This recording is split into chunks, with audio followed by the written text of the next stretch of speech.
Death suits you. Hinata laughed lightly as she gripped the arm of her dear friend, both sitting on the dock looking out to the ocean. She almost didn't believe he was here, and the surroundings were so picturesque she could be forgiven for thinking this was a figment of her imagination. Her mind fulfilling the longing for the price she paid for her freedom. It didn't have to be him, it could have been Hanabi-chan or one of her teammates. She missed them all and sometimes wished there was a version of her that could have been true to herself and remained in the village. Konoha was stifling. The Hyuga were restrictive. She could barely breathe, and serving Orochimaru had hardly been a significant burden compared to the demands of being an heiress and daughter to a broken man, too proud to admit it.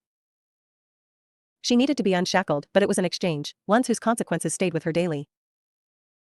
She wasn't unhappy, quite the opposite, but she still missed those she'd come to care for, and the lonely boy that could will himself to do the impossible would always have a special place in her heart. She discreetly noticed the ring on his finger, so didn't need to ask about his status. She had one, that was clear. But he wasn't shocked to see her alive, so she must have divulged their deal, which didn't sound like the Orochimaru she knew. Not that she could claim to be an expert on the woman. I didn't take you as one for gallows humor, Naruto-kun, Hinata observed after her moment of contemplation. He beamed at her, that blinding smile that could melt all but the most ardently unreasonable, which included most of Konoha to Hinata's mind. I have my moments. But you do look good, Hinata, lighter. A part of me thought you'd be angry, all of you would if you knew. I can't speak for the others, their relationship to the village is so different from mine, but I understand needing to leave. I almost did, several times. How could I fault you for doing the same? She squeezed his arm a little more. She hadn't been looking for absolution, but his words still moved her. Theirs was an odd friendship, so short, and yet they seemed to get each other.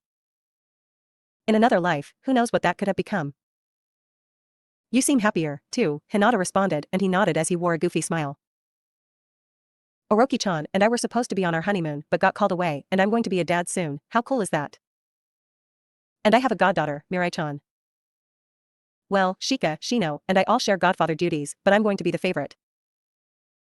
Kurenai-sensei keeps forbidding me from teaching her high-level techniques too soon, as if I'd have her whipping S-rank genjutsu at 9 or something, Naruto rambled. Hinata quirked her brow as she'd seen how he trained himself, and he was not one for restraint, which she pointed out. Naruto laughed and scratched the back of his head but couldn't deny the charge.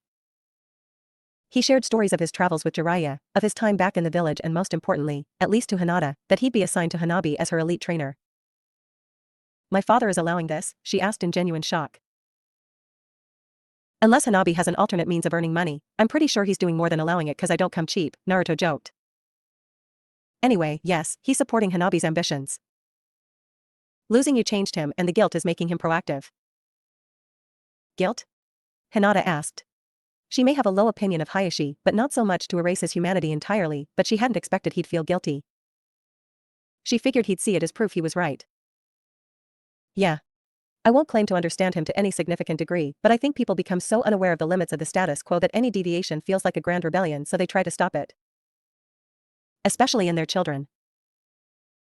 But when you lose that child, you realize the real earth-shaking change isn't them being different from what you expect, but them no longer being there. In the two people I've seen this in, they were both fathers mourning the loss of daughters and kicking themselves for learning their lessons too late. So, he can finally change after he thinks I'm dead?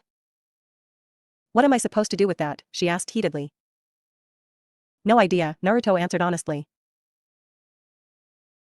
I've had many people try to advise me on how I should feel about the village, about the Sandaime, about my life. They all meant well, but could only understand my perspective so much. If how you feel doesn't blind you to everything else, then it really isn't anyone's business. He gaslit me for most of my childhood. Without the outside training I received, I would have believed I was worthless. I'm happy Hanabi-chan won't have to endure that, but I can't forgive him for being a bastard when I needed my father. Naruto said nothing as he leaned into her. Not liking the shift in mood, Hinata resolved to change it and the subject. She found it easy as she recalled an important detail he shared. Boy or girl? She asked. Dunno yet, I have to wait a few more weeks, and it has been torture, he said dramatically. Poor thing, Hinata said as he chuckled. Do you have a preference? Not strongly, but if I had to pick I think I'd want a girl, he answered, surprising Hinata. A fact she admitted to. I thought all men wanted sons for their legacies, and to carry their names forward. Seems like a lot of weight to put on a child, Naruto said, and Hinata could tell for the briefest moment he was somewhere else, a place she couldn't reach. It felt inappropriate to ask, the question was one only the closest of friends could pose without offense. She wasn't that, not anymore. I think I'd rather just let my legacy be my work and deeds, and let my kid create their own, whatever it may be. That sounds nice, Naruto-kun. It really does. How'd you wind up in Nami? Naruto asked, shifting topics again. Oh, well, long story short is that while my freedom is great, I started getting bored, so after leaving Odo, I took up bounty hunting. How was it? Lucrative, but with my Byakugan and archery skills, it's sorta like cheating for anyone below a mid-A rank threat. Fair fights are for losers anyway. Naruto held his first out and Hinata dapped it. Anyway, while wandering I heard about the bridge with the most familiar name and decided to visit the people who would name a landmark after you. There were endless stories about the tiny redhead with the heart of a lion, facing off against Gato and his army of thugs. The bridge builder's grandson idolizes you. The bridge builder. Not so much, Hinata joked. He's probably still a little raw about my almost killing him. You'd be amazed at how personally civilians take that. It's almost as if they don't endure it often. Bunch of chumps, Naruto quipped. Wimps, Hinata added. Her companion's laughter warmed her soul. You should stop staring at me, it's bad for the baby, Tsunade said to her best friend. She knew the woman was mad, understood why, but it was necessary, and being glared at wouldn't resolve anything. However, her words had zero effect, so the two women continued to stare at each other. Both recognizing it had moved past an expression of annoyance and settled into a juvenile challenge between the leader of the village and an expectant mother. Tsunade blinked first and saw a flash of a smile. You sent me to Kiri, and I had to waste time with that insufferable trollop for no reason. You know where I was yesterday? On your honeymoon, Tsunade replied. On a private beach. Sun, sand, waves, the whole bit. Do you know what Kiri has? A large collective of people you'd never want oral sex from, the Godame asked, but was ignored by the snake summoner. Missed. And worse still, Kiri Ninja. You know how I feel about Kiri Ninja, Tsunade-chan. It was necessary, the Hokage justified. It was necessary, Orochimaru mocked, which surprised Tsunade as that was not her brand of humor. Her reaction was noticed by Orochimaru. Blame the baby, she said. Orochi then explained why the negotiations failed. Tsunade agreed with her fellow Sanin's decision as she'd never allow herself to be that compromised by a rival village. She couldn't have expected you to actually take the job. Maybe she wanted to stay neutral, but wanted us to refuse so there would be no hard feelings, Tsunade tried to reason. It made a certain amount of sense, and if Kiri were neutral, that was better than the alternative. Oh, she'd have likely agreed to anything if I'd let her have a run at Naruto. Auburn-haired whore, Orochi spat. I mean, for the good of the village maybe dash. Don't finish that sentence, Tsunade. Okay. It was just a joke. We'll consider the Kiri matter settled pending new information. Where's Naruto by the way? Nami. Why? He went to see about a bridge, Orochi answered. Tsunade waited for additional information, but it never came. Orochi took it upon herself to press on. I want your authorization to create some contingencies for when IWA and Kumo betray us. What kind of contingencies? Tsunade asked. She didn't know why she asked the question when she knew the answer. Maybe she was hoping Orochi would buy into her attempt at peace, to accomplish something not even her grandfather could achieve. Things cannot remain as they are, Orochi replied. I unleashed the spirit of revolution amongst his ninja. They no longer dream of a world where Konoha is defeated, but one where we do not exist. Inoki waits and plans, but even the fence-sitter can see what you refuse to accept. The age of the Gakage is coming to an end. And I won't accept it. The 3 wars previous were bloody enough, and what you're suggesting, Tsunade didn't finish her thought, but she knew her fellow Sannin took her meaning. A war that required total victory to end would only produce losers. Severely weakened, the smaller villages would pick them off unless they were forced to take sides from the start. Death on a scale no living ninja has ever seen. You assume you'll have a choice in the matter. Fate is rarely so kind, Tsunade-chan. Fate can go fuck itself, then. A war waged due to a dead man's obsession, I refuse. It amazes me that I understand people better than you. There is not one person that enters a shinobi academy that doesn't dream of being greater than they ever thought possible. Most don't achieve it, they settle in the middle, and yet still brimming within them is a piece of divinity. I, too, once felt imprisoned by my own limitations and sought to ruthlessly free myself from them. To be an agent of change that could direct the course of history. No matter how much you want to, no matter how much you hate it, you cannot stop what's coming. Nor, it should be said, can you blunt its aftermath. Foolishness and empty ambitions will damn us all. Is that what you're telling me? Tsunade said in defeated acceptance. It was uncomfortable how small it felt. A conflict, not spurred by having too little, but for the sake of having more. Change is natural, Tsunade-chan. We've stood in the way of it for 100 years, but it was always a losing battle. If you refuse to embrace change, then you will be damned. If you accept it, then who knows, but you don't believe Darui and Inoki will abide by that treaty, so what's the harm in being prepared? I can leave you, dash. No. I'm not sensei. If you're doing this for Konoha, then I'll be aware of every step. Just. Whatever we come up with, we only target enemy combatants.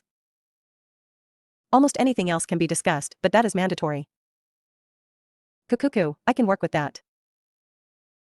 You have thoroughly ruined my mood, Orochi-chan, and since that brat knocked you up, you can't even drink with me. Blah, the Godame complained.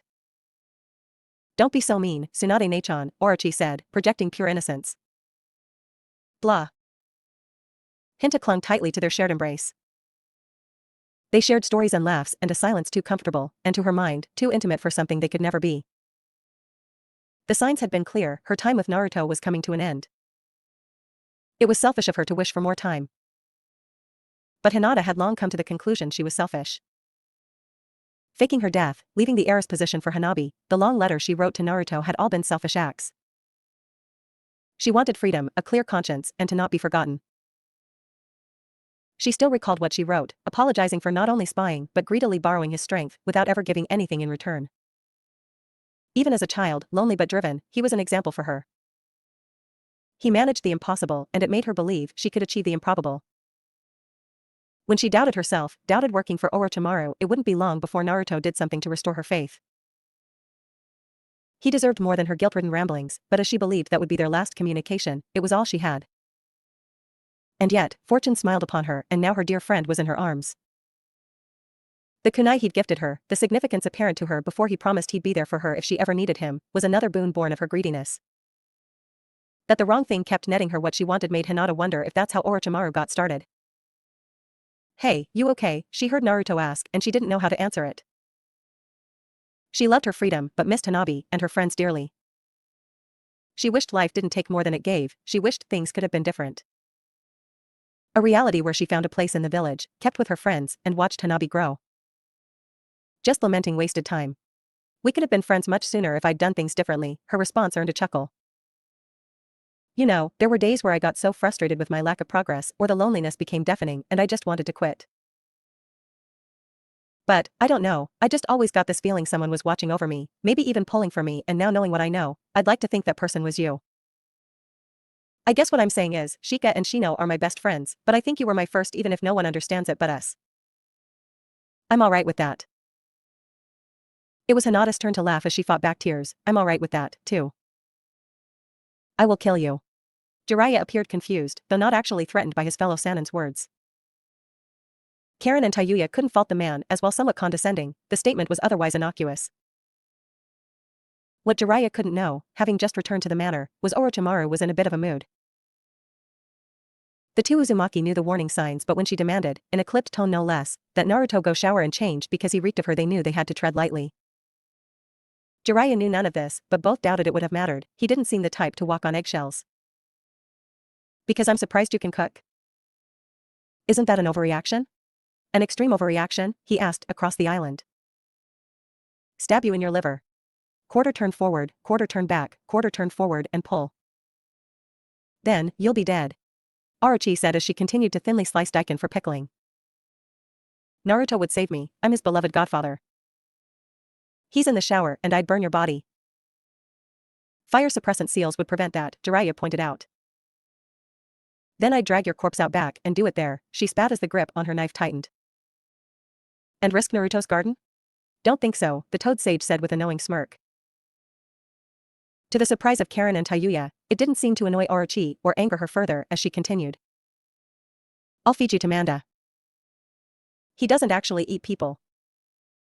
He'd make an exception. For meat this tough? Doubt it. Pocket dimension. I'll put you in a pocket dimension, Orochi responded as she laid her knife against the cutting board and exited the kitchen. The three that remained were quiet until she was out of earshot, but once it was safe, Jiraiya laughed. When he saw the confusion on their faces, he laughed more before explaining. With Tsunade, you let her explode. It'll be violent, but it'll be quick. With Orochi, you give her something to churn it so she can work through how she's feeling. Either way, tiptoeing around them won't do you any good because neither is great at self-soothing, so they'll just stay mad. You're pretty smart for an old fuck, Tayuya complimented. Orochi arrived at her room just as Naruto was exiting their bathroom, towel wrapped around his waist. He smiled at her as he sat on the bed. She sat beside him and breathed in, delighted that her former subordinate's taint had been removed. She didn't like him smelling of another woman, especially not that one in particular. She was fond of Hinata, all told, but knew the girl was capable of getting ideas in her head. For the record, it was a hug, Naruto said. Orochi looked at him in disbelief. Did she hug you for the entire time you were there? He laughed as he scratched the back of his head, a tell he hadn't rid himself of. She narrowed her eyes, but softened them just as fast. She knows her husband, knows he isn't fickle nor easily swayed. She inched closer, the chill from having recently exited the shower rapidly being replaced by his natural warmth. I'm frustrated, she admitted. Today has been a study in aggravation. That's understandable, he said. We should still be on the beach, our only worries being what we were going to do for the day. Sounds nice, she admitted. We'll have to go back someday. Oh shit, he exclaimed. It was supposed to be a surprise, but we can totally go back whenever we want since we own it. I had a whole thing planned, but... Yeah, we own a small island near Moon Country. Even for you, that'd be prohibitively expensive, Naruto-kun. It would be if I'd paid for it, but the king gave it to me for saving his and his son's life. Between the two, I couldn't tell you which was more of a petulant brat. I feel like there's a story here, she said, but Naruto shook his head. Honestly, not really. Jiraiya was getting obnoxious about needing a break, so we went to Moon Country for a little respite. I uncovered a plot to overthrow the king.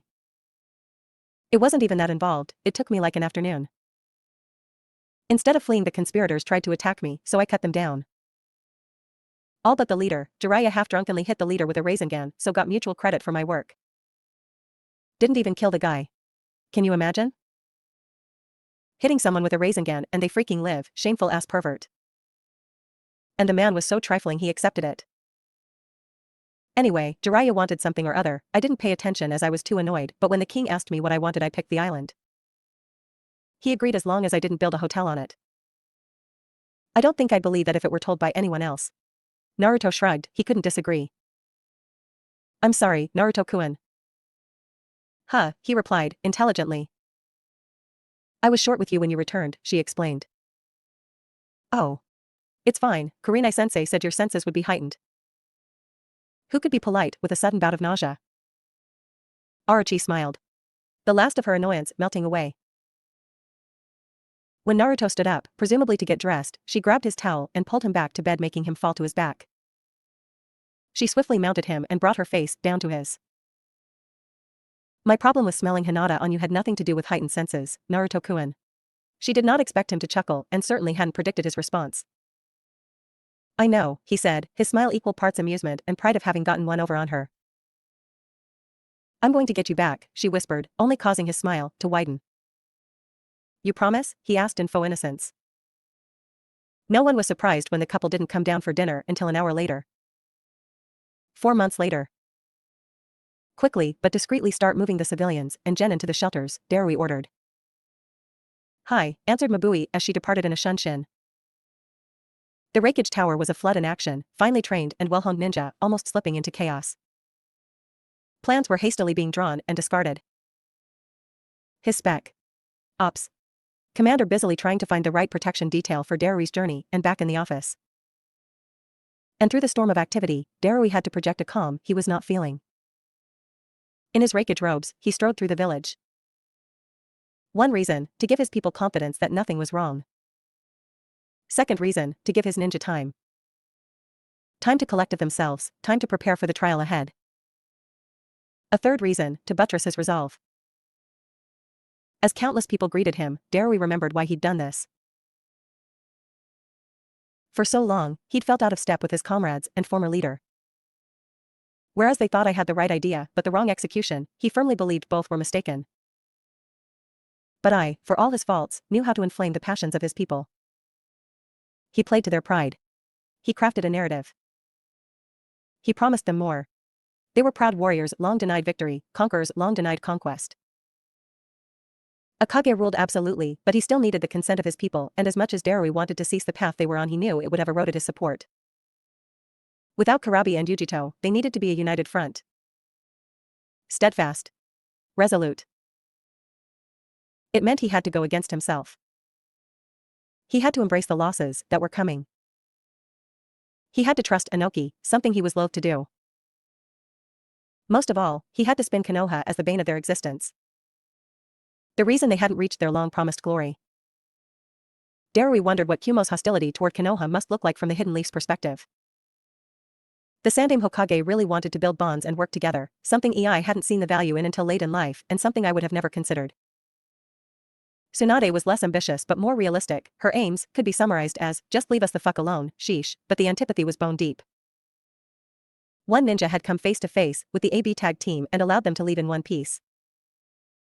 One man had stood above a killer of 20,000 ninja, over a 3-day period. Konoha's existence mocked Kumo.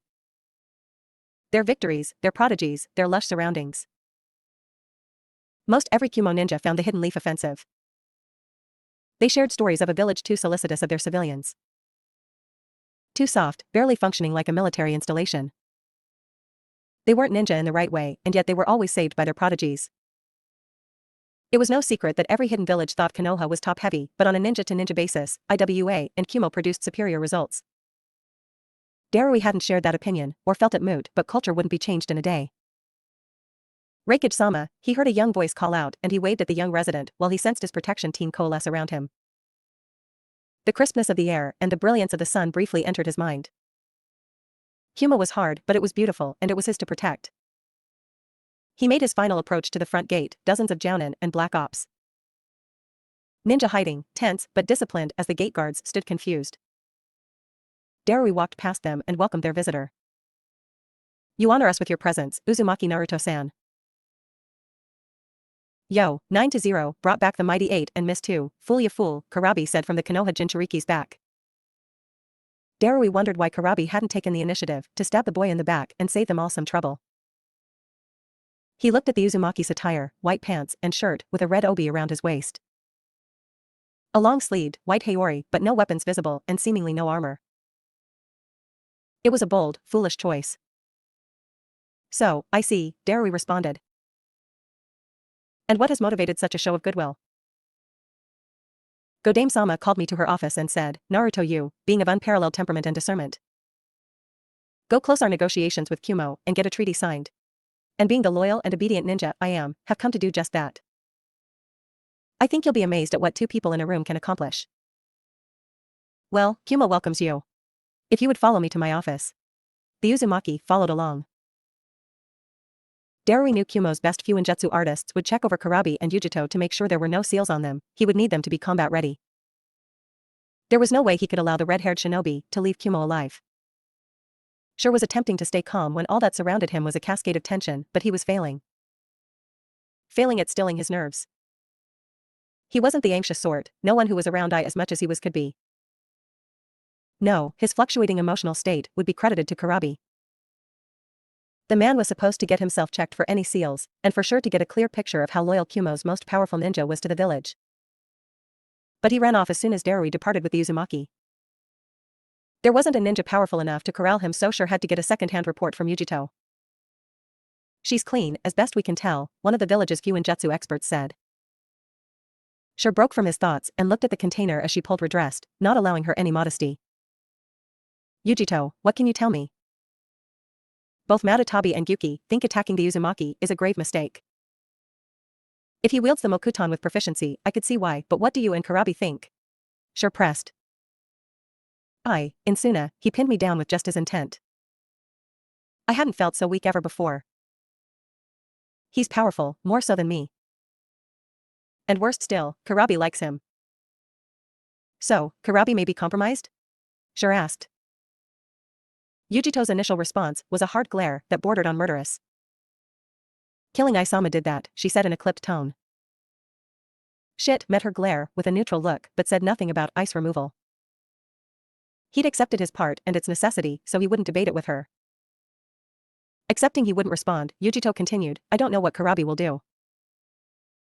We aren't in an I don't know what Karabi will do situation, Yujito, sure responded while the surrounding ninja became increasingly uncomfortable. He owes dash. He owes? What does he owe? Yujito hissed as her fists clenched at her side. If she wanted to talk debts, she'd happily engage. Loyalty, she asked, rhetorically. You overthrew his brother, you ingrate. The only reason any of you see us as more than unstable weapons of war was that B and Isama willed it. We'll just have to trust Karabi will do the right thing, sure said, shutting the line of discussion down. He had no counter-arguments, nor the time to create them. How did you get here, without alerting border security? He flew us here in metal pods. Flew? How? Flying was not something he was prepared to deal with. I don't know, I was in a metal pod. Then about a mile from the security gates, we landed and traveled on foot. Sure didn't respond, his mind desperate grasping for solutions it didn't have.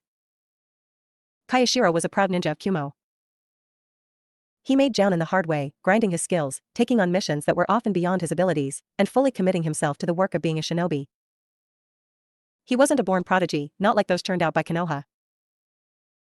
Not like the Sandaime Hokage nor the copy ninja. He was also a man that knew loss. Those losses connected him to the young man he was currently surveilling. His paternal grandparents died during the sacking of Yuzu, their bodies were never recovered and it left his father an orphan just as he became a genin. That very same man was struck down by the Yellow Flash himself. Kayashiro never forgot what a Rasengan wound looked like nor the shock on his father's face. And lastly, his wife. Killed by the son of the Yellow Flash and Yuzu's legacy. The ambush planned by Isama was to be her last mission. They wanted to start a family, they wanted to see their children grow into adulthood, but they wouldn't. And Kayashiro never even got her body back, wasn't able to give her a proper burial. Now, he had to watch as the personification of every major loss he's ever endured strode through his village as if he were home. The bile in his throat and reddening of his eyes were ignored, along with his years of practiced control. The kunai was in his hand just as he decided to shunshin over to his target. His frizzled, platinum blonde hair swayed in the wind and for the first time in months, he felt alive. He was going to get revenge. He flooded his body with chakra, paying no mind to control. He wanted to blitz his target, to be the lightning his people wielded like no other ninja. Quick, piercing, powerful. One strike, one kill. And from his vantage point, he disappeared, reappearing right beside his target. Kayashiro's swing neared its apex, but was stopped by the Uzumaki's hand. This isn't a training ground, friend, the redhead informed him. Kayashiro ignored the boy's words as the rage of having been stopped, easily, overtook him. He couldn't even remove his arm from the boy's grip. He swiftly looked to his new rakeage, the man's eyes filled with pure disbelief. He likely wanted to disavow him, but it was too late. One broken man's action cascaded as several others swooped down to attack the Uzumaki. It confused him how the boy remained motionless. That is, until he didn't. One flare of chakra and his figurative spiky mane became literal as the tendrils of chakra-laced hair punctured 5 of his comrades. Having no time to come to terms with the nonchalant slaying of 5 ninja, Kayashiro was struck with a back fist while being relieved of his kunai. Sailing backward, eyes watering from the broken nose, the Kumo Jounin watched Darusama begin to perform a series of hand seals. He also saw his kunai become a kodachi as the Uzumaki swung it at the rakeage. The blade didn't make contact, but, confusingly, Darusama stopped his hand signs and muffled a scream. An ANBU took him away, several others attempted to assault the foreign invader. Kayashiro speculated he had a concussion, in addition to everything else, but for some reason, it gave him a brief moment of clarity. The ANBU tried, and even though he couldn't fully track the fight, it was obvious they weren't up for the task. The Uzumaki was dismantling them. Two fell to his kodachi, their weapons having been cleaved through with little resistance. A third tried to sneak up from behind but was greeted with the flung blade sinking into his chest. The last two were dispatched, with a brief exchange of taijutsu. He was losing consciousness, had no hope he'd awaken if he did, but Kayashiro didn't fight it. As a pillar of water began to circle the Uzumaki, he resigned himself to the fact he'd unleashed this thing unto his village. No matter the result, his best-case scenario was to be forgotten, but it was much more likely he'd be remembered as a fool. A no-talent lifer that barely made it and couldn't keep his composure when it counted. He closed his eyes so didn't see the liquid coming as it washed over the surroundings. He was mildly surprised as it wasn't water, but oil. Inform everyone that they are not to use Swait Tunjutsu to put out that fire, Darui commanded. Somehow the Uzumaki had frozen his hands right to the edge of frostbite, and if the medics couldn't reverse the Hayaton attack fast enough then he'd lose them. He'd watched the massive sea serpent created by the Jinchuriki and saw the Katon that followed it. If anyone used water to put out an oil fire, they'd just be making matters worse. We've lost track of him, one of his ninja relayed. Darui said nothing as he awaited the rest of the report. The immediacy of the moment and the pain in his hands caused him to lose his patience. Out with it, he commanded. We've got no eyes on Uzumaki proper, but several clones henged as other ninja, grouped in various parts of the village. Darui looked at the man, wondering why he should care about the transformation of the clones. The first pair were of the Shodai Hokage and Madara Uchiha, so the second reported group was the Yanai and Sandame Hokage. A third group was the Yondame Hokage and Isama. We assume, clones haven't done anything and all are being actively surrounded. Darui chuckled, now they are waiting for orders to attack when part of the village was on fire and an enemy was loose. He almost wanted to defect right there. Deal with the clones, but have all available sensors on the search for the real Uzumaki, then send Karabi and Yujito to his location. We don't know where Karabi is, Reikage-sama, the man said after a moment's hesitation. Then find him. Sir. They look weak, Hashirama, the legendary Uchiha said, boredom imbuing every syllable. The Shodai laughed and slapped his friend and rival on the back. Don't be like that, Madara. I'm sure they'll defend their village valiantly, Hashirama defended, though hadn't denied they looked weak. As more and more ninja surrounded them, the duo continued to bicker until they saw the Kumo ninja tents. They were finally ready to attack. Madara wanted to instill the futility of such action promptly, so appeared before a cluster of ninja, grabbing one by the throat and snapping her neck before any of the others could react. The shock ended fast enough as the rest exploded upon whichever of the pair were nearest to them. Madara grinned as he dismantled the Kumo fodder, none comfortable in utilizing such large numbers for two targets. Their unease with using their full repertoire slowed them down, and he capitalized, punishing every mistake his enemies made. Holes in their defenses resulted in broken bones or unconsciousness. Those foolish enough to attack with weapons found themselves impaled with their own instrument. One enemy went for a poorly timed stab and found his throat slit. Madara used the arterial spray to blind several approaching ninja and stabbed each in a vital organ as he flowed through their broken formation. When the Kumo ninja became reluctant to near him, he unleashed an inferno to punish their cowardice. Their pain screams a fitting soundtrack to Kumo's last dance. While not as gleeful, Hashirama was just as merciless in his dispatching of the enemy nin. He unsealed his long sword and sliced through all so foolhardy as to get near him. When the close combat ended and they switched to long-range weapons and ninjutsu, the Shodai demonstrated why when it came to ninjutsu he was in a class of his own. The forest he manifested tore at the mountainous surface, ripping and removing all that would stand in opposition to their emergence. And then, Hashirama disappeared, instantly having altered the battleground to his liking. Konoha ninja were unparalleled when fighting in the trees, and none more so than the Mokuton wielder. Whatever reluctance the remaining ninja felt about following Hashirama into the uninviting trees, their decisions were made when the other option was Madara's fire jutsu. They rushed into the tree cover, not a single one believing they weren't running to their deaths, haunted by the darkness of the forest and Madara's menacing laugh. Monsters, a dark-skinned man wheezed, his final act and admonishment of the figures who stood before him. Neither heard his soft condemnation and he succumbed to his injuries, his fellow ninja charging over his body as they clung to hope they could dispel the transformed clones. But it was difficult to continue to believe these were mere clones of Uzumaki Naruto. Not when the Senju Tobarama clone summoned tidal waves of water from the air. Voluminous enough to affect the Raton users, none able to land their laser circus jutsu. Belief was further hampered with the Hiruzen Sarutobi shifting the ground in mud deep enough to undo the foundations of the surrounding buildings, causing massive structural damage. When the man started merging elemental attacks, only the most ardent belief that both these men were dead kept them giving into the visual evidence in front of them. But the assault, both physically and mentally, didn't end with that. The Night Aim had taken to using his Edo Tensei, and now the Nin were being blown up by their former comrades. As they fell, more and more charged forward. Desperate to land a single blow, desperate to protect their village. Desperate to survive and render support elsewhere. No one would say it, but their eyes told the story of their hearts. Be it being torn apart by a water dragon or burned by ignited earth bullets, the fear and the doubt were becoming palpable. The little voices in their heads got louder with each casualty. This was feeling like Kumo's last stand.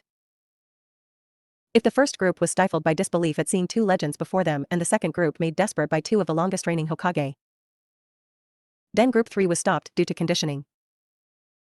Before them was the man they had been taught to never face in combat. To flee on sight as no amount of planning, no numerical advantage, nothing could stop this man from claiming your soul. To ninja old enough to remember the Third Shinobi War, Minato Namikaze was death incarnate. Not a myth like the Shodai, not someone they could brag about having slain like the Night Aim, nor a person they watched wither away like the Sandaime. Minato died, defeating the Kyuubi. They'd seen the Hichibai's rampages and shuddered to think what a more powerful version could do, so to them, Minato's death was just short of an act of God and the man forced a stalemate. Fear didn't begin to describe how they felt as legs grew wobbly and brows moist. Not even telling themselves these were just clones helped, not when they saw Minato Namikaze sitting before them utterly relaxed with a tri-pronged kunai twirling in his hand. Training said to run, but this was their village, where could they run? They had to fight. They had to fight as there was nowhere to go. Minato Namikaze was not known for an excess of mercy. Legend had it he spared Isama and Bisama on a whim and nothing more. They were gripped by true terror. Your ninja seem agitated, you should say something, Minato said, and for many, it was the first time they'd heard his voice. These traitors? To hell with them, I grumbled, forcing their attention away from the yellow flash. The words, the tone, his body language. It was also Isama. If they were terrified of Minato, they were ashamed to be in front of most foregoing any belief these were mere clones. I'd normally think that cold, but they were going to attempt to kill my son, grandson, and daughter-in-law. On your orders, I might add. I won't apologize, Minato. What are the apologies of dead men anyway? Minato asked. I stood up and grunted, you a philosopher now, Namikaze? I am a sage, he said cheekily. Bastard, I responded before his features turned grim. I learned a new trick while on the other side, I hope you traitorous cowards like it, he shouted as crimson lightning enveloped his body. Even with his enhanced speed, Minato managed to reach a ninja first, sinking a beach ball-sized Rasengan in the shinobi's gut.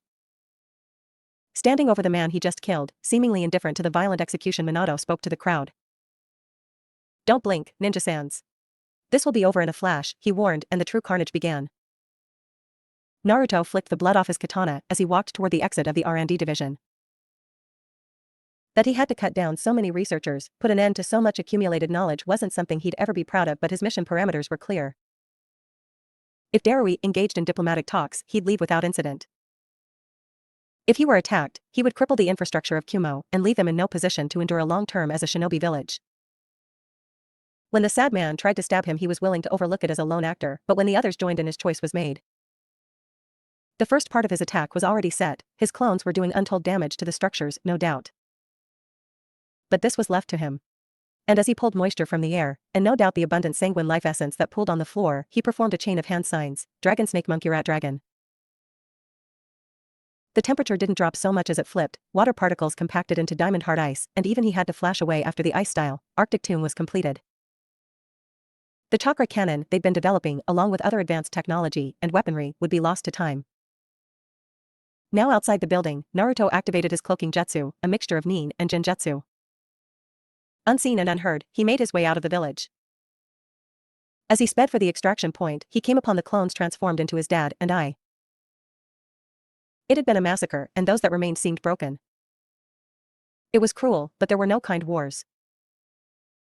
He didn't see any of the other clone pairs, but did see the wood style, advent of the world of flowering trees, and knew all primary objectives had been reached.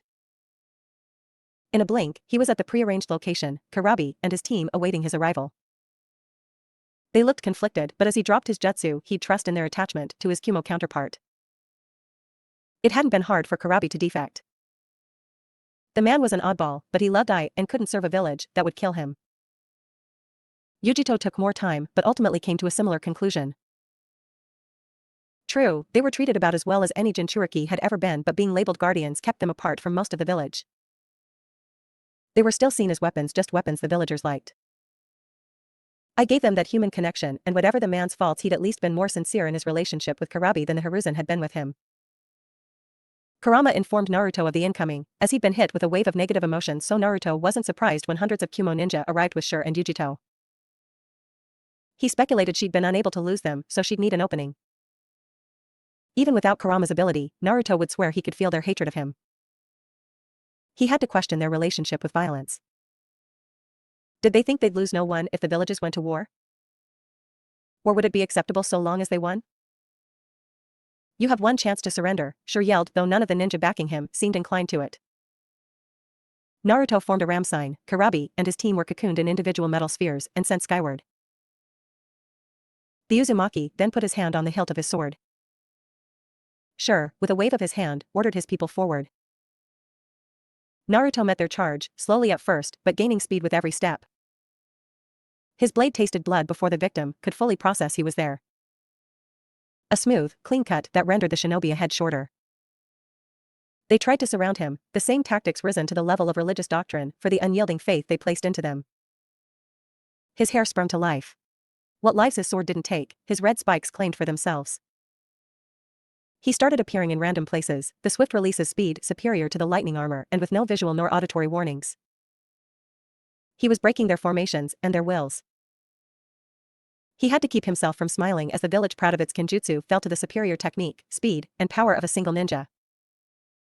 He wondered if in their final moments if they realized their folly.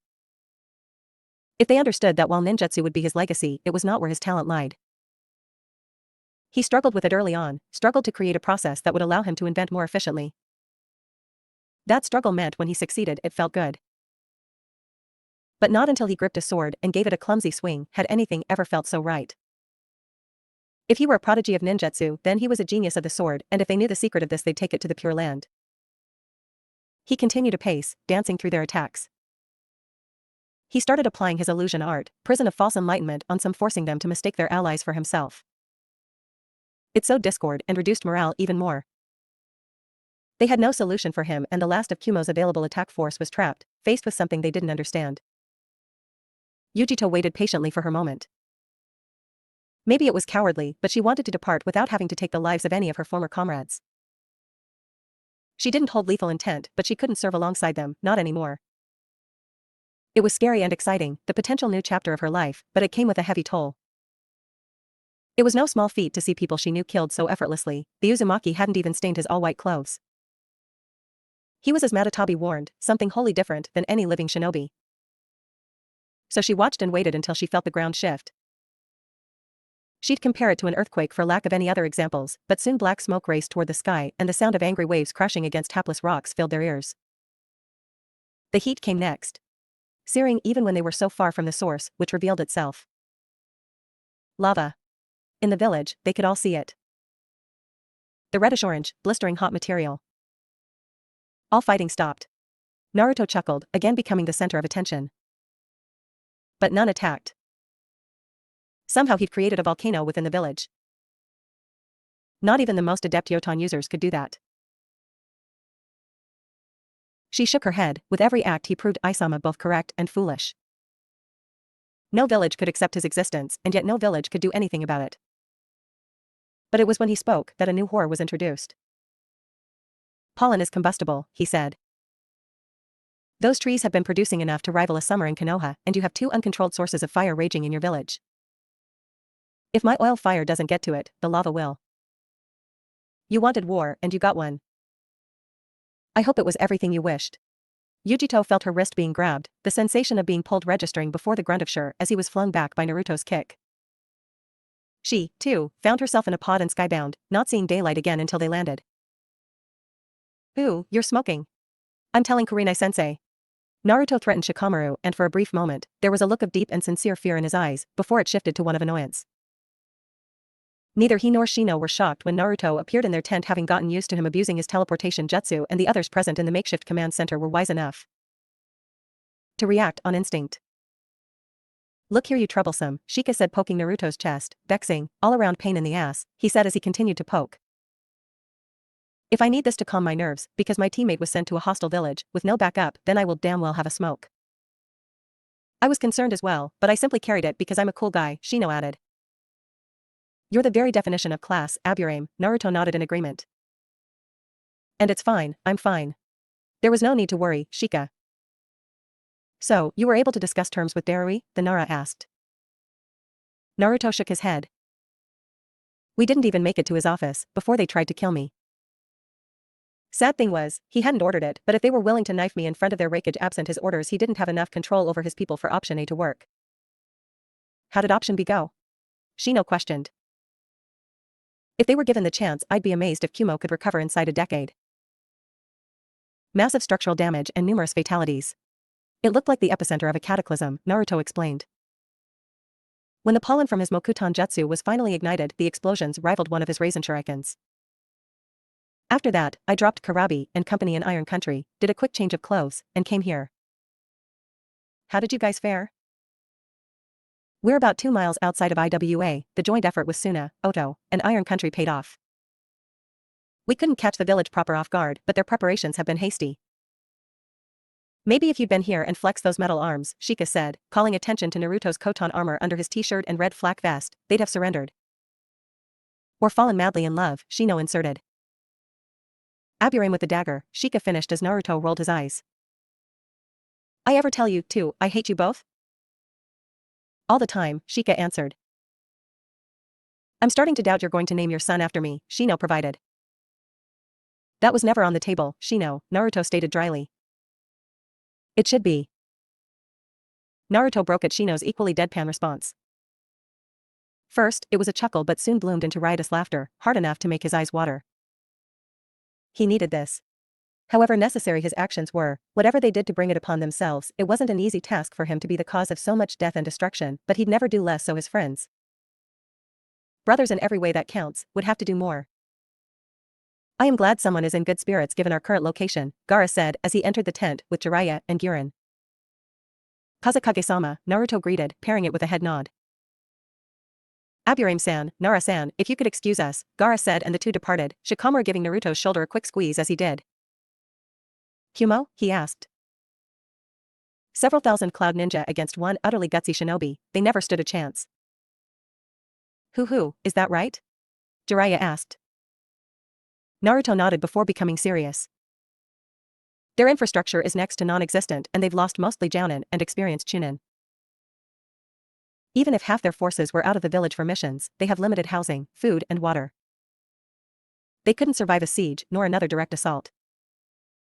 Then I'll confer with Tsunade-sama, but we'll likely starve them out moving forward.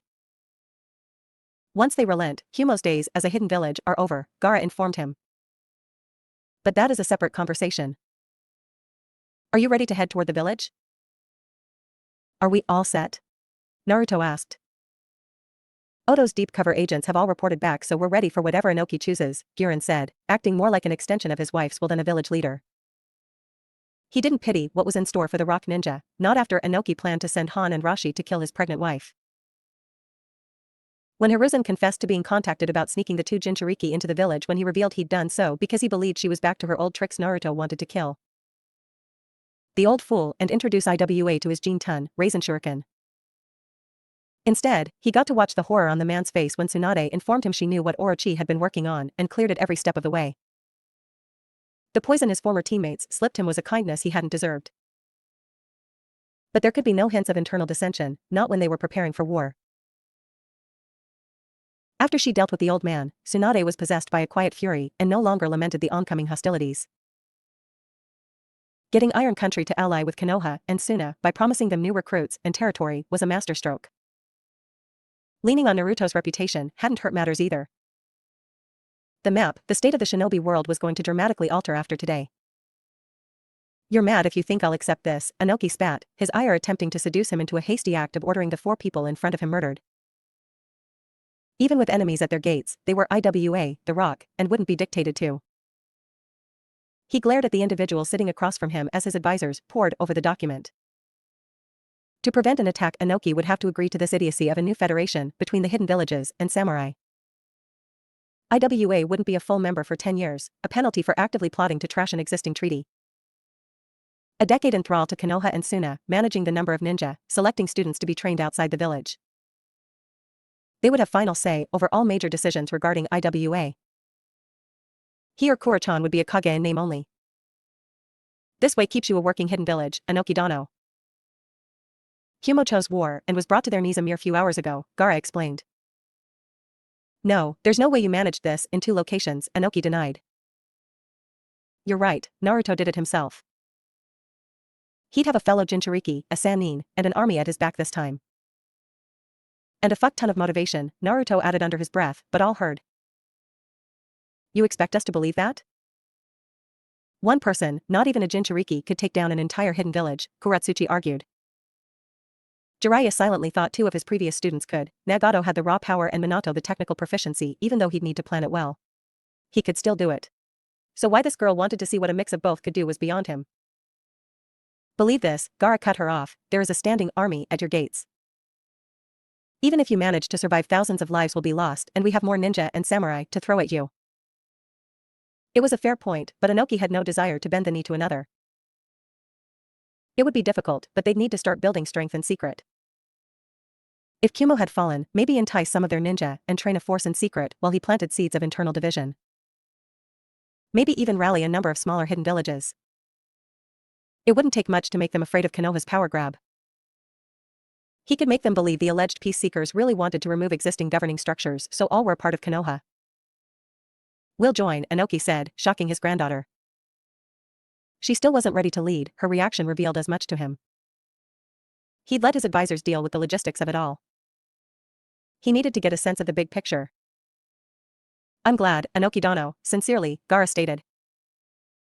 However, given your penchant for double-crossing, we've taken measures to ensure your cooperation. Giran, if you would, Gaara requested, and a quick ram sign later, the village and even the very room were filled with a purple mist. What?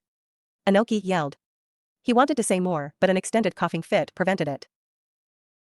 It took mere moments for the mist to clear the room, it wouldn't take long for it to leave the village, but the job had been done. Naruto smiled, leave it to his wife to fully weaponize the same poisonous flower that nearly did him in on Ishval. That she managed to make it react to chakra capacity meant most civilians and academy students would be left unharmed. The condition you've been inflicted with has a 10-year treatment plan. You try to betray us, we cut off treatment. You try to replicate the treatment and we invade. Either this is the last war between the hidden villages or you provoke it and IWA is lost to history. Inoki glared at them. He hated being outmaneuvered, but he crossed the snake Sannin and however devious he thought he was, she'd risen it to the level of art. While most of the invading force stayed just outside of IWA, Naruto got to return home. He needed it, the weight of the day was starting to get to him as he fully processed the memories of the clones and saw the silent horror in the faces of the slain. In each pair, there was a point when the ninja wanted to quit or flee but couldn't bring themselves to do it, so they died in waves. To those that survived, Naruto would always be a monster. That very fear marred his childhood and he'd hoped to escape it as an adult, but he just relocated it. It turned something in him bitter to think much of the village would praise him when they feared that very power when he had an infinitesimally small fraction of it. He opened his door to find his sensei waiting and was being hugged an instant later. The amount of comfort of the simple gesture was immeasurable, and not for the first time he was thankful he was placed on her team.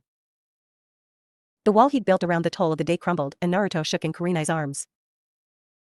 He laughed when he heard her murmur something about her problem child. They moved to the couch and Naruto ran down the events of the day, first informing her that Shino and Shika were fine. Kurenai didn't stay long, observing that her student looked exhausted and he was too tired to disagree. Once she departed, Naruto dragged himself upstairs, but had to stop when he reached his son's room. There in her rocking chair and matching footstool, created by Naruto himself, was a sleeping Orochi-chan. She had both hands resting on her belly, and Naruto smiled at the scene. She'd been spending more time in the room getting it organized and arranged.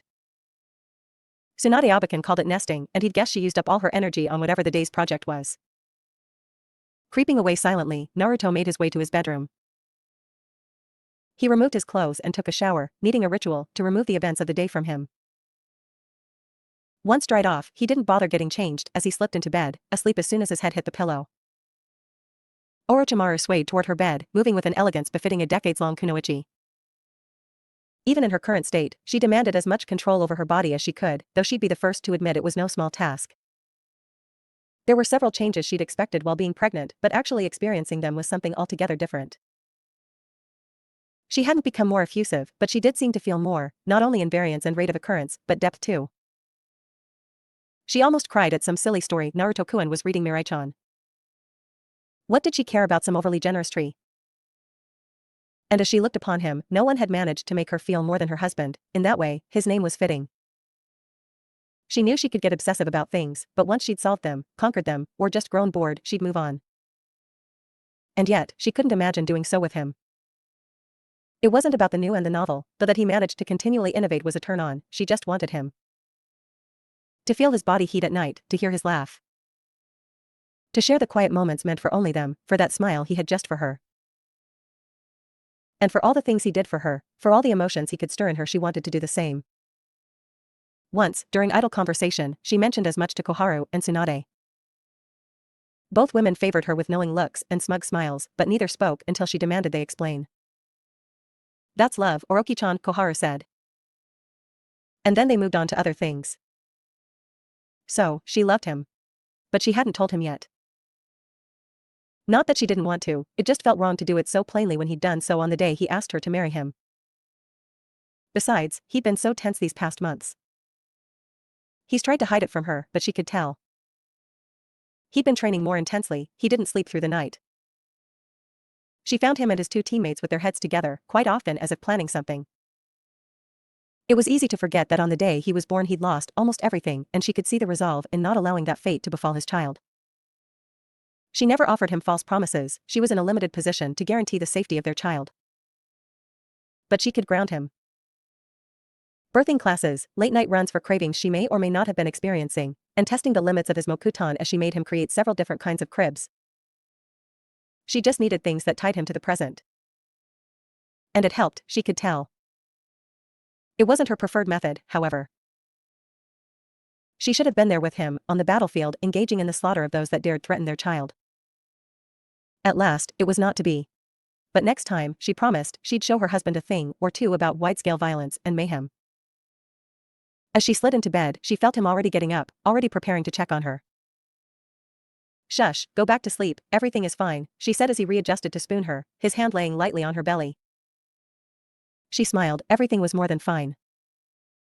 She was well and truly happy. The big day. My water broke, she said, and Naruto never knew 3 little words could send him into near panic. They had her go bag ready, they had their plan in place, though he was having the damnedest time remembering it. It took no time for her detail. The sound 7 or 8 at this point Naruto couldn't remember, as it was a small miracle he hadn't murdered half of the so-called elite bodyguards for being weak and inept at protecting his wife. Jiraiya said he'd been overreacting when he tested them. Naruto said they'd been left off easy with an overnight stay in the hospital. The two never came to terms on the matter, and still, Naruto couldn't care to keep count. They made it to the hospital without incident, Shizune awaiting their arrival, and as soon as she was settled, they wheeled her off. The test of teammate arrived at some point, but Naruto couldn't recall how long he'd been there or much of anything. Suigetsu made a joke about walking a hole in the floor.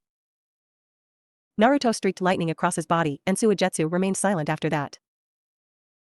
Though there was nothing he could do to shut up Enko.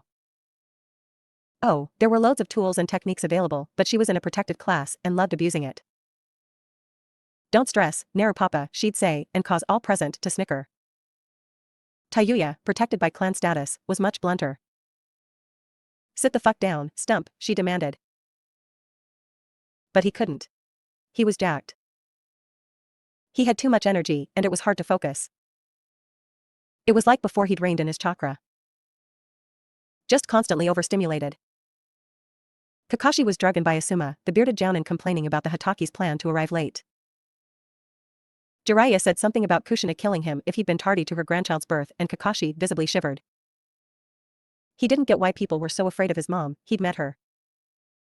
She was like the sweetest person ever.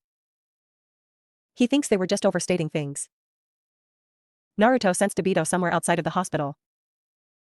He smiled. The two had an unusual dynamic, but he appreciated the man being there.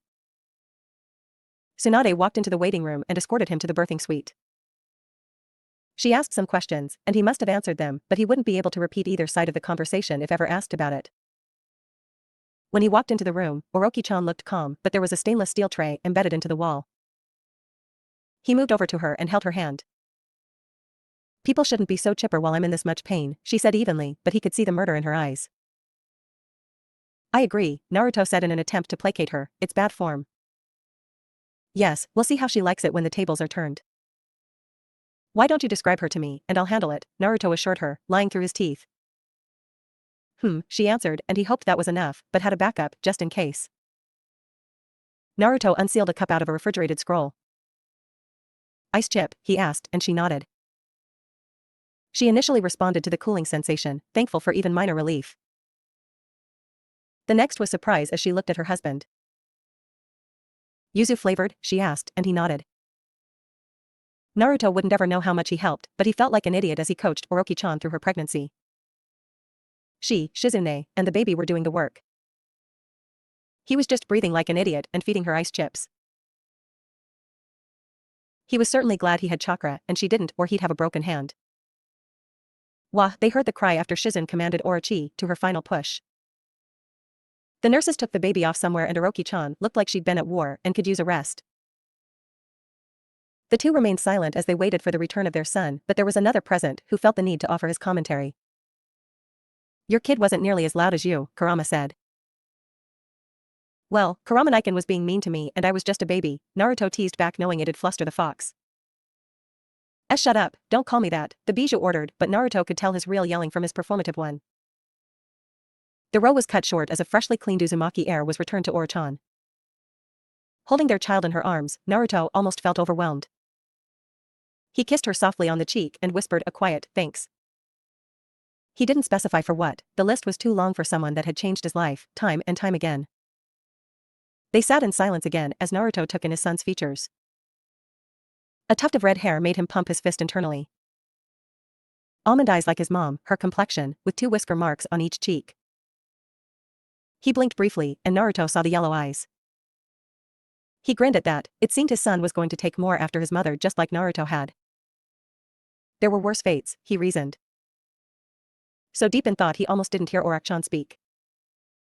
Mitsuki, she said. Naruto hummed, I like it. Seems to fit, he said.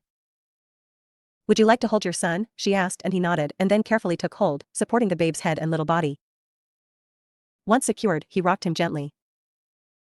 You know, son, there are going to be a lot of people who expect a lot of things from you. Ignore them. I don't care if you want to be a baker, or a librarian, or a mason. Whatever choices you make, whichever path you choose, I'll always have your back.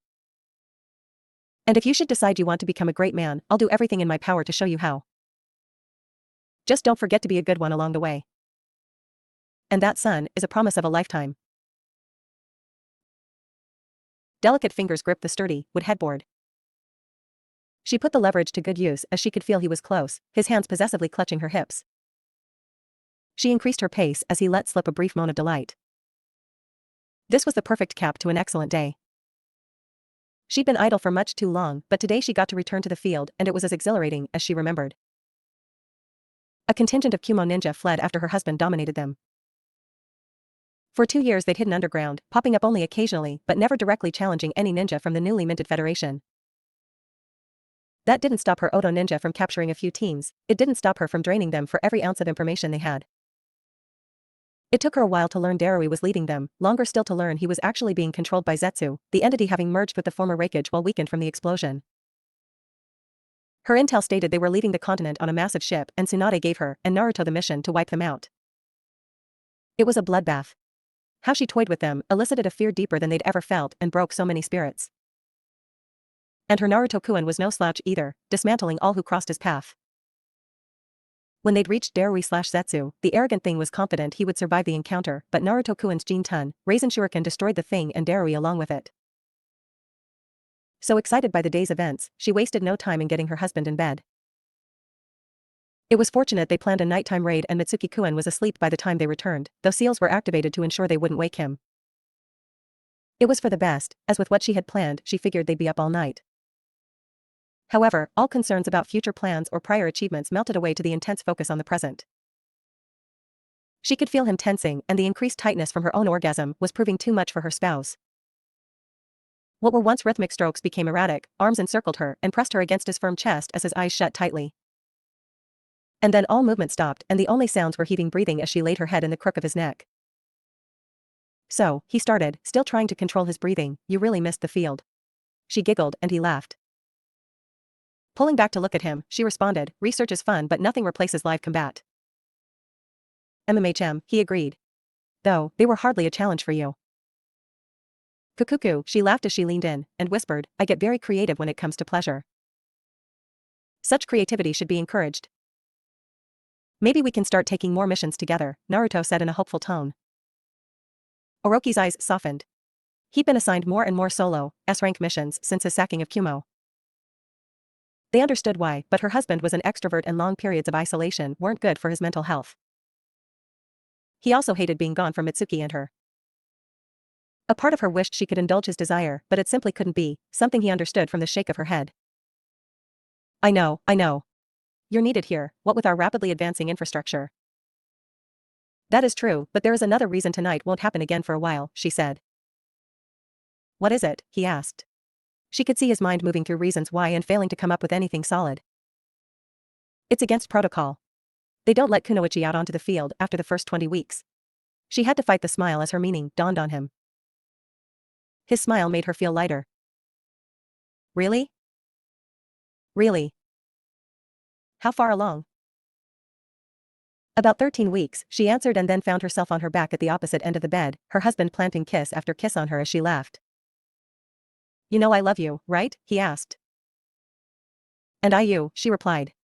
He kissed her deeply, and she felt his arousal renew. She readjusted, granting him access. His pace was slower, but purposeful. Each stroke drug out the stimulation. Tenderness hadn't ever been something she put much stock in, but like with so much in her life, she just hadn't found the right person. It would be hours later before the two were done with their celebration, ending moments before they could be interrupted by a little person in need of a drink. Naruto was dressed and lifting Mitsuki up before the boy could notice anything. Orochi smiled listening to the two chat as they moved down the hallway. Mitsuki-kun regaling his father with tales of his adventures with Shuri and Yama. She submitted to sleep with a sincere smile on her face. Ryuko Uzumaki was born several months later, letting the whole world know of her existence. She took more after her father, her face being rounder and having blue eyes. Initially, all thought she'd have her mother's black hair, but it started showing signs of Uzumaki red once it grew out. She was more outgoing than Mitsuki, for good and ill, and routinely butted heads with her mother. She was born after Shikamaru's lone child, Shikadai, and before Shino's first, Toga. The three were nearly as inseparable as their fathers had been and were truly raised in a community, routinely spending the night at one of their compounds or Kurenai-sensei. She, like Shika and Temari, stopped at one. Mirai was a bubbly but focused girl, with a talent for genjutsu and trench knives. Even with their expanding families, her godfathers/older brothers always made time for her while seemingly paying respect to Koreani's demand they not teach her any advanced skills. Though Shikamaru taught her how to subtly manipulate people with verbal cues, and Shino taught her how to get rid of evidence. In a fit of childishness, as anything he taught her would be quite obvious, Naruto retaliated by building her a 2-story treehouse with a functioning electrical system and plumbing. Kurenai hit the roof, especially as he'd been able to hide it in her backyard for a week before he revealed it. She made him responsible for all repairs or remodeling jobs, and even smirked when he had to make one for Mitsuki and eventually Shikadai and Toga.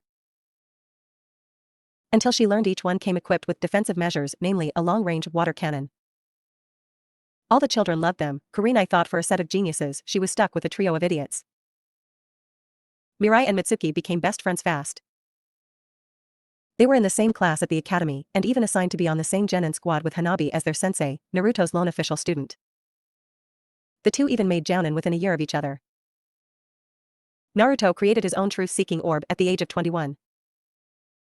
Unlocked Ashura's gift at 23 and was named Hokage at 24, the first to have his entire reign coexist with the Federation of Shinobi Villages. It was hard, exhausting work. The village leaders were meant to convene as equals, but they often deferred to Naruto out of a mix of fear, respect, and genuine affection. He relied on Gaara to tell him the things they wouldn't. His term lasted 15 years, and Konoha saw a period of technological advancement, security, and prosperity they hadn't experienced throughout its history. Though Naruto would be the first to credit his wife, widely acknowledged as the most brilliant mind on the continent. From high-speed transit between countries, to experiments with aviation, she was in a moment of innovation that eclipsed her peak with the original Team 7.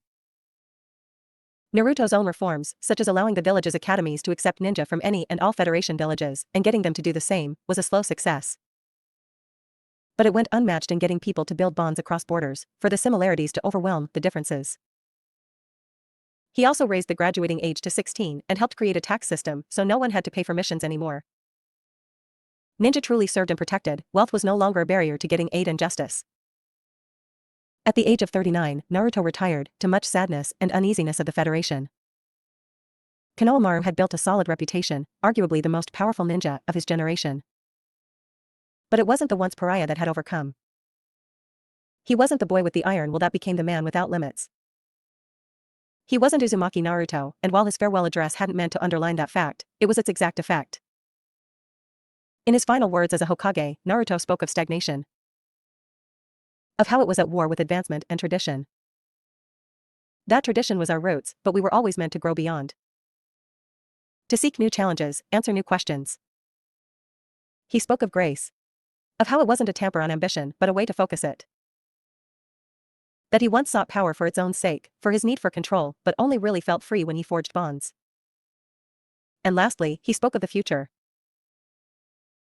How it was the responsibility of all to prepare for the trials that await us, how the Gakage were meant to be reflections of their villages.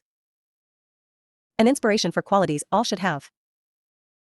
He finished by saying he believed in them all, that his work would be a footnote for what came next and he was excited to see it. The people cheered and wished him well as they steeled themselves for an unknown future. Orochimaru retired from her position a few days later and the couple departed from the village a week later. No one knew where they went, but legend had it if you looked to the sky some nights, you might see a golden glow dancing in the distance, two lovers moving across the stars.